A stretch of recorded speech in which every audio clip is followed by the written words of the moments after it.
Hey all, really excited to be sharing this 3-year vision for G2I with you. A few notes, this is built on our hedgehog concept. You can learn more about that here by clicking on this link. Also, the ideas in this vision deck are not final. We don't necessarily have data for every concept. These aren't shaped ideas, but what we're trying to get to is agreement on the overall vision. At a high level, this is also not a fundraising deck, so you're not going to see a lot of numbers and figures here. Also, this is the second draft. We're still working on this and iterating, and we'll be refining the strategic narrative of G2I over the next 2 quarters. Also, as we pitch this more and build this into potentially a fundraising deck. G2I, the first hiring platform to put developer health first. This starts with my story, really. I started G2I in 2012. I was also diagnosed with mercury poisoning the same year. I was having symptoms like massive headaches, fatigue, brain fog. I would be sleeping on the floor of my office. I was chronically ill from the beginning of this company, 2012, all the way to 7 months ago. At the time, for most of that time, I was working 60 to 70 hours per week.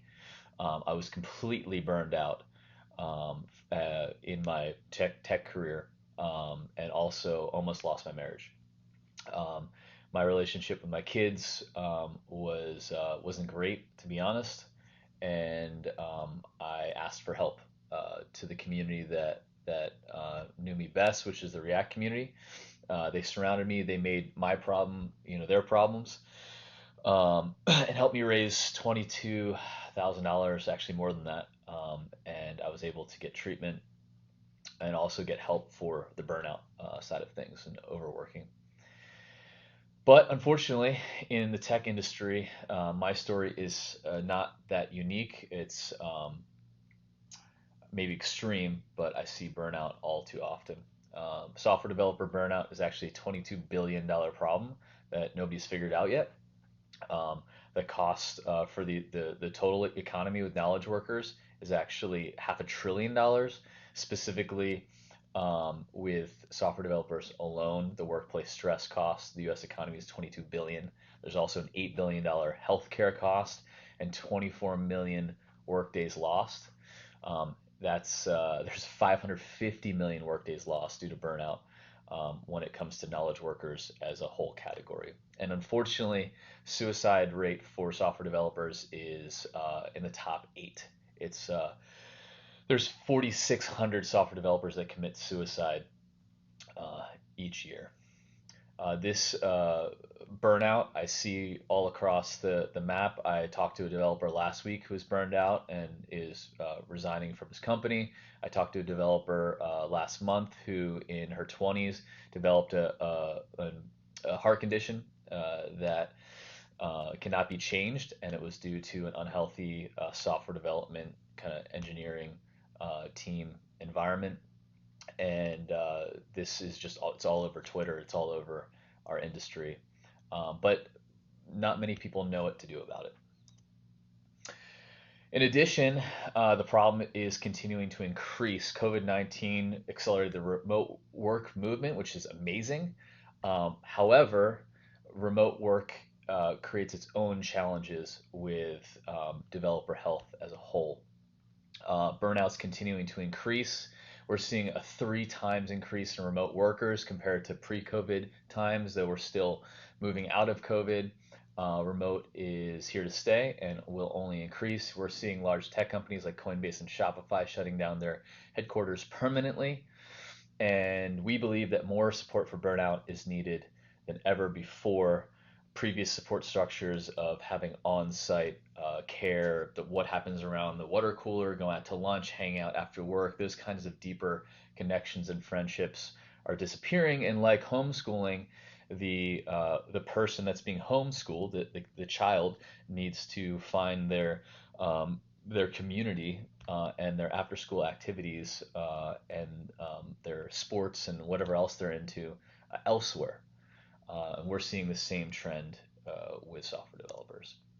Wellness programs are not the answer. Dr. Leah Weiss at Stanford, she's an expert in this area, writes that in 2019, the Harvard Medical School study showed that the workplace wellness programs had no impact on overall health, sleep quality, nutrition choices, health markers, or healthcare usage. In addition, it didn't really move the ball for anything that most companies care about when it comes to absenteeism, performance quality, and retention of key employees. So for us, developer health is actually the answer. We're taught to focus on mainly growing up. I was taught to focus on, getting a good education and, making a good income and having a good job title. That's where a lot of the industry has put a lot of emphasis on, whether consciously or subconsciously. However, there's a little bit more of an awakening going on the last few years that I've seen. Of course, we all want a good job title, a salary, but there's also more of an emphasis on free time.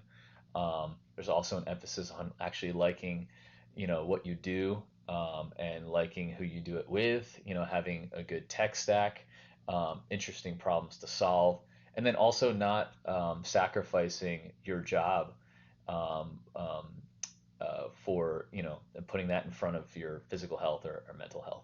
That's sort of what we're starting to refer to when we talk about developer health. Uh, our view is end-to-end developer health, which is what we want to focus on G2I, is to continue focusing on the technical ability. If you take any of these things away from a developer, we would view that developer as potentially struggling more or not a healthy developer. So we want to help developers grow in all of these areas. So first, we're focused on technical ability. Second, soft skills. Leadership IQ actually tracked 20,000 new hires over a year and a half time frame. 46%, so nearly half, underperformed or did not last, and 89% of those didn't last or underperformed because of soft skills issues. So there is just a lack of training in soft skills in our industry, and we want to continue to change that. Also, we want to focus on physical and mental health to support software developers and people in tech on that side. And lastly, community support, having a community that will make your problems their problems. We've also spent time listening to our community. You have all already told us what matters most. We've been speaking with John Younger, who writes for Harvard Business Review and Forbes. His hypothesis, he's an expert on freelance work. His hypothesis is that these 5 drivers of freelance platform satisfaction are the most important things. After polling and listening to you, we found that has been confirmed as true. Regular work and strong opportunity flow are the top things that matter. Also, helping with administrative tasks of being a freelancer is very important. And lastly, helping the community of software developers stay up to date and feeling part of a community that matters. So far, we've been focused on our evidence-based hiring platform. That's the matching of qualified developers to jobs that they love. We want to continue growing that, which we believe will continue bringing regular work, a strong opportunity flow, and helping our developers with the tasks of being freelancers on the admin side. We want to be able to add in better consultative support for our customers. In addition, we want to grow on the community side. That's really the biggest part of our vision. And we believe that will help our developers stay up to date and to feel part of a community that matters. We want to also grow a partnerships team and allow us to leverage these partnerships to serve our developers better, all focused on the 4 parts of developer health. So I want to take you on a little vision cast here. Imagine G2I 3 years from now. This is what it might look like. With our evidence-based hiring platform, we've actually been able to improve the verification process and the certification process around technical ability. We're still valuing proof on the job over resumes and experience, and we've built a deeply satisfying matching experience via product that's seamless, that you all love, that we've built through feedback loops over these 3 years. We also are able to do better job screening companies, specifically around their dev health policy. How are they treating developers holistically and how are they helping them grow in the different areas that we're valuing. Over time, this is especially important for companies that want to hire developers full time. We've continued our human first approach, but we've been able to add artificial intelligence and machine learning for some of the boring parts, like potentially match scores, things like that. And we've been able to grow our SEO tremendously. We are now in the top 10,000 websites in our Ahrefs rankings right now. In the past, we started at about 1.7 million, and this allows us to bring considerably more work opportunities to each and every developer. Also, we've doubled down on our cohort-based community, starting with ownership of the community. We've launched a DAO or a crowdfunding method that allows software developers to own a piece of G2I. Uh, Also, this is driven through our community. We have some decentralized practices as well as centralized practices. Some of the decentralized aspects of our community is matching with mentors. We've created structure, and the community themselves are powering this, and 2,000 members have matched with one-on-one mentors to help them grow in one or multiple areas of developer help. Also, there's been 10 co-founders that have met in our community and launched startups, and we've helped them in any way possible, including raising capital. At this point, we've run 50 technical cohorts and 20 founder focused or soft skills focused cohorts. Nader Dabit has run many of them. We've also had other developers that are well known in the ecosystem, training on everything from GraphQL and the Graph protocol, which Nader taught um, around the Ethereum ecosystem and cryptocurrency, all the way to building in public, marketing yourself as a software developer, better communication as a freelancer, growing as an engineering leader, et cetera, et cetera. We want to have a wide variety of cohorts um, that learn together over any period of between 8 weeks to all the way to 32 weeks, depending on the depth of what we're teaching, and have a chance to network with each other and also continue to make long-term connections.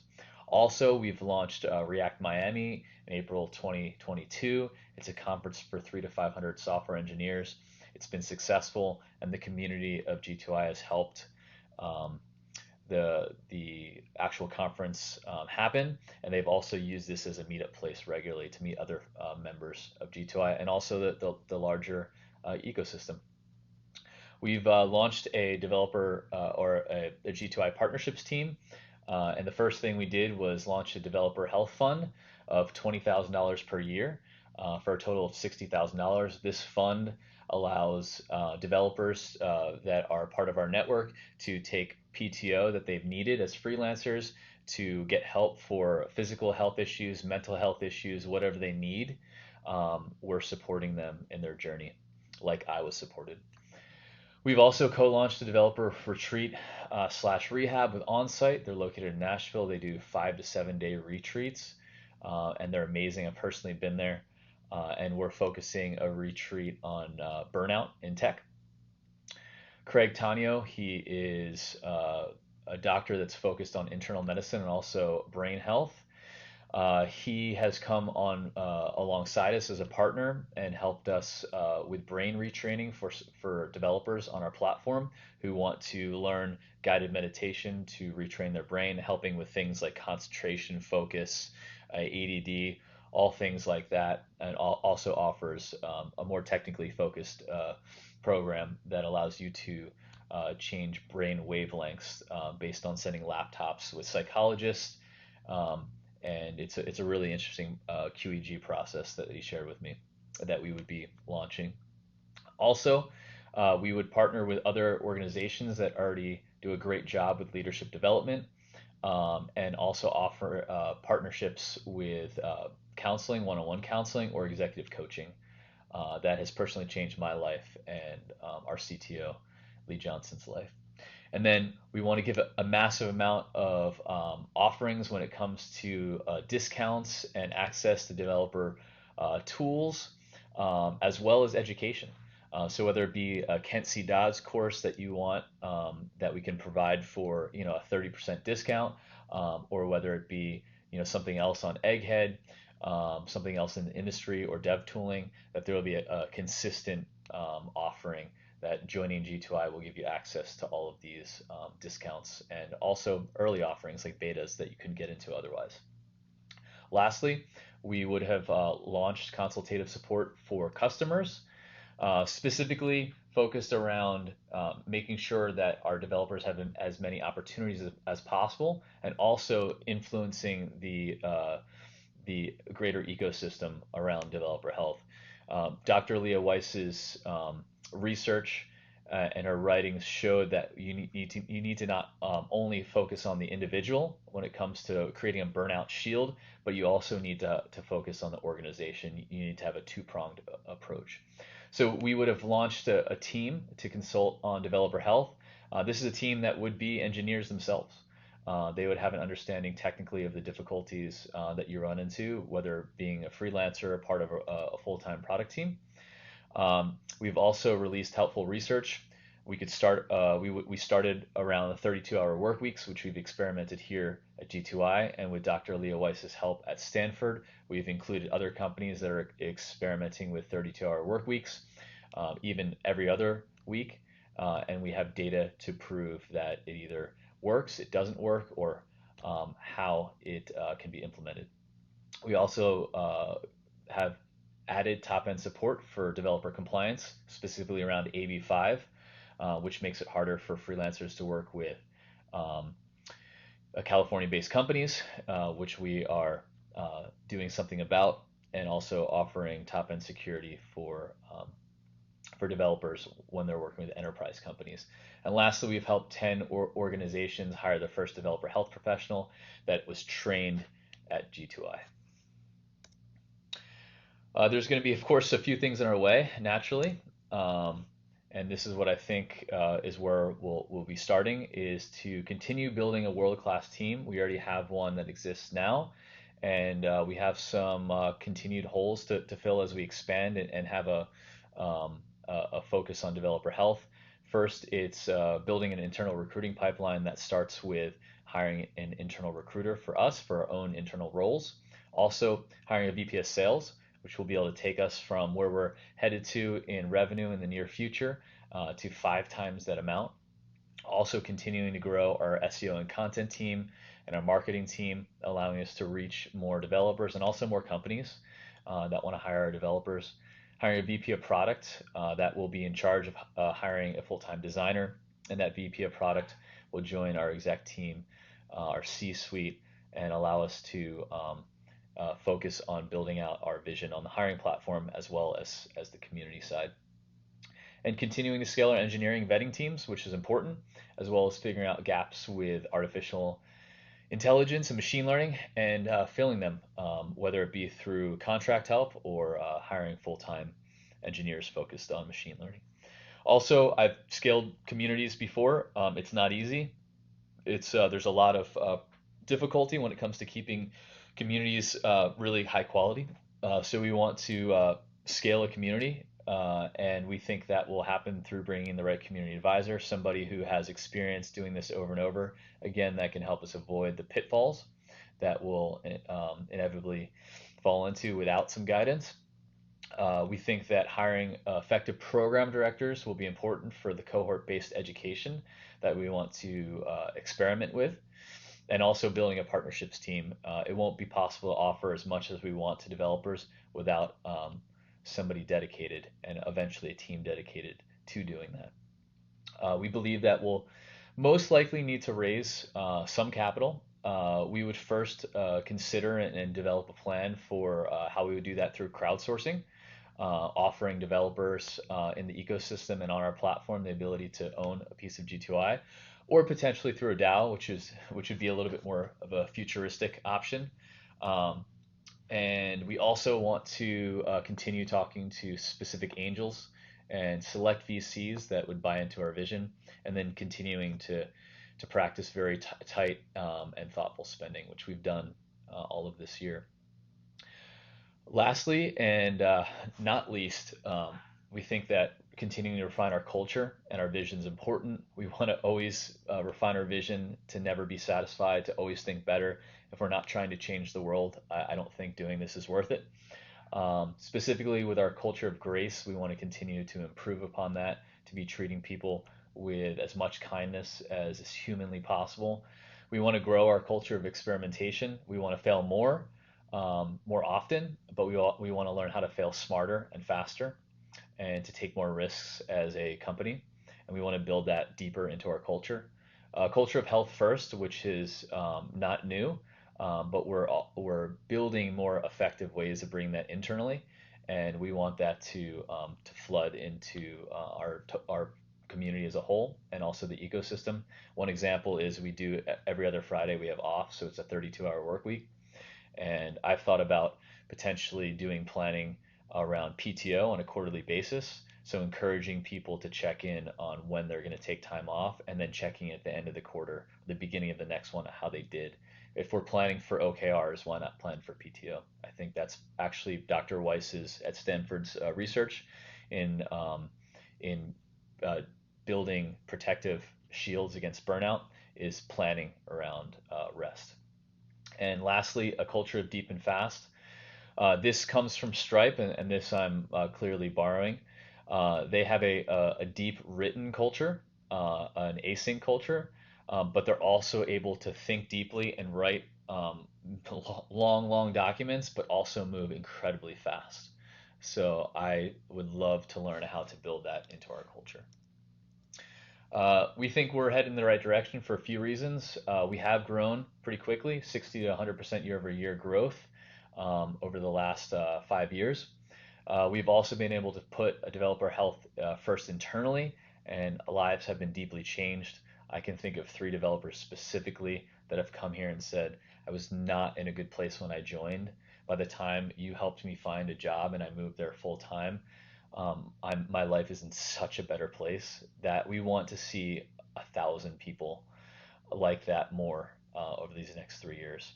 That is absolutely part of what we're trying to do when it comes to solving the problem of burnout and focusing on developer health. We have data to prove what our community wants, so we've listened, and we believe that our vision meets what our community wants today, and will continue meeting only better tomorrow, their needs. And we're also not alone in our thinking that community first is the moat.